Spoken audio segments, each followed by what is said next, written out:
ఈరోజు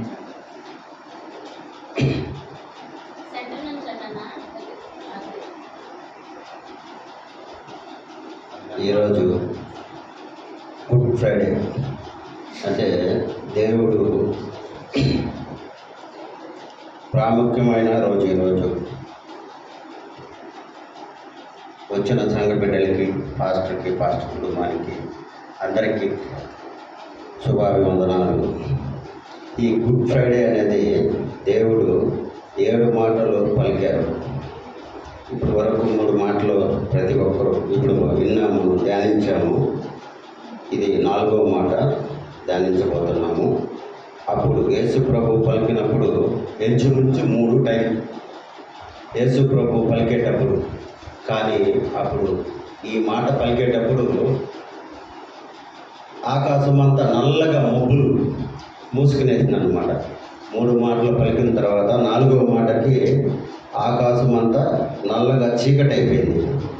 దాదాపు యేసు ప్రభు 33 సంవత్సరాలు జీవించి లాస్ట్ చివరి మాటలు ఈ 7 మాటలు 4వ మాట, నేను ఏలి ఏలి అనగా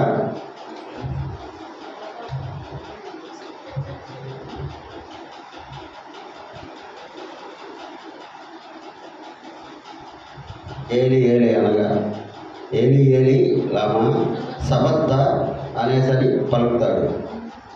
మత్తయి 27:46.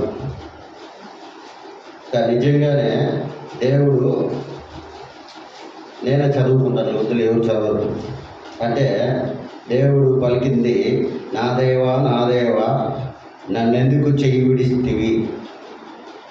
నిజంగానే ప్రతి కుటుంబంలో, ప్రతి సమస్యల్లో దేవుడు మనం పట్టుకోకపోతే మనకు నిజంగానే ఇది విధంగా ఉండదన్నమాట. ఇప్పుడు జరిగే రకరకాలైన సమస్యలు, ప్రాబ్లమ్స్ రకరకాలమైన, అసలు హాస్పిటల్ కాడికి పోతే ఎక్కువ.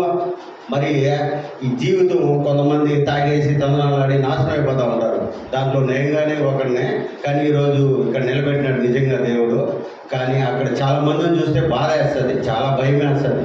నిజంగా ఈ పలికిన మాటల్లో నిజంగా మనము చిన్నపిల్లకాయలు ముద్దుగా మాట్లాడేటప్పుడు మొదటి మాట వాళ్ళకి ఇష్టంగా ఉంటుంది. అదేవిధంగా లాస్ట్ మాట చనిపోయేటప్పుడు మాట్లాడేటప్పుడు చాలా విలువైనవి ఇవి. మొదటి మాటలు కానీ లాస్ట్లో చనిపోయేటప్పుడు కానీ ఈ విధంగా మాటలు కొన్ని ప్రాముఖ్యమైనవి ఉంటాయి. నిజంగా దేవుడు అప్పట్లో 33.5 సంవత్సరం సేవ చేసి ఇవి లాస్ట్ టైంలో పలికిన మాటలు అన్నమాట. ముగ్గురు మాట్లాడినారు, పాస్టర్ గారు, ఇమానియల్ గారు, సుశీల గారు, ముగ్గురు. నేను 4వ మాట దేవుడు నాకు అది ఇచ్చారన్నమాట, కృప. ఆ విధంగా నిజంగానే ఇక్కడ నిలబడి మాట్లాడాలన్నా ఒక ఇది ఉండాలి.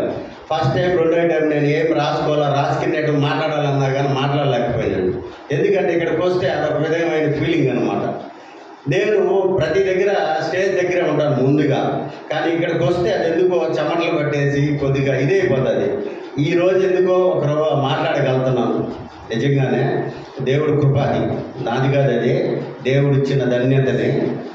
ఈ విధంగా చాలామంది మాట్లాడుకుంటూ ఉంటారు. మన దేవుడు యేసు ప్రభు అప్పుడు పలికిన మాటలు చాలామంది, మీ దేవుడే కాదు, మీరు కానే కాదు, ఆయన దేవుడే కాదు అనేసి.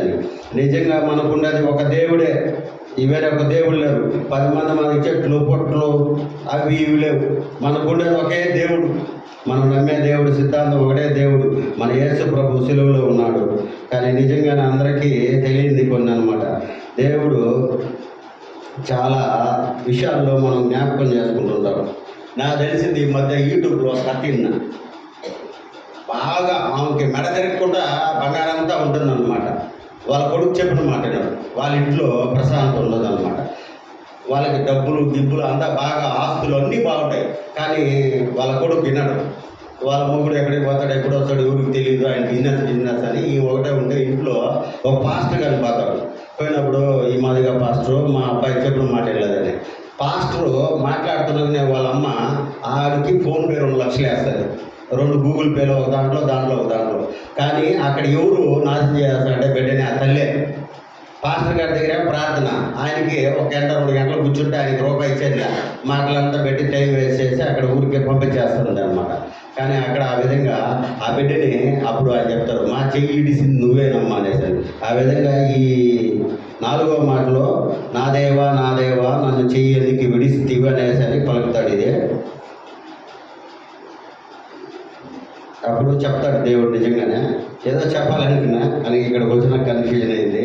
దేవుడు ఇప్పుడు వరకు మాట్లాడినందుకు ఈ 4వ వాక్యంలో నేను మాట్లాడిన మాటల్ని దేవుడు దీవించాలి. ప్రతి ఒక్కరి యేసుక్రీస్తు ఉన్నతమైన నామములో అడిగి పెట్టుకుంటున్నాను.